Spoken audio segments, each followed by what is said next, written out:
ఈరోజు వాక్య ధ్యానము కీర్తనల గ్రంథము 26వ అధ్యాయము 1 నుండి 10 వచనముల వరకు.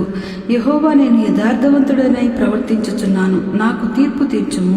ఏమీ సందేహము లేకుండా యెహోవా యందు నమ్మిక ఉంచి ఉన్నాను. యెహోవా, నన్ను పరిశీలించుము, పరీక్షించుము. నా అంతరేంద్రియములను, నా హృదయమును పరిశోధించుము. నీ కృప నా కన్నుల ఎదుట నుంచుకొనుచున్నాను. నీ సత్యమును అనుసరించి నడుచుకొనుచున్నాను. పనికిమాలిన వారితో నేను సాంగత్యము చేయను, వేషధారులతో పొందు చేయను. దుష్టుల సంఘము నాకు అసహ్యము, భక్తిహీనులతో సాంగత్యము చేయను. నిర్దోషినని నా చేతులు కడుగుకొనుచున్నాను. యెహోవా, నీ బలిపీఠము చుట్టూ ప్రదక్షిణ చేయుదును. అచ్చట కృతజ్ఞతాస్తుతులు చెల్లింతును, నీ ఆశ్చర్య కార్యములను వివరింతును.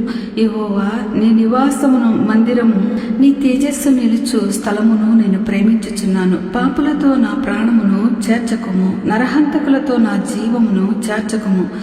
వారి చేతులలో దుష్కార్యము కలదు, వారి కుడి చెయ్యి లంచముతో నిండి ఉన్నది. దేవుడి వాక్యం దీవించునుగాక. ఆమేన్.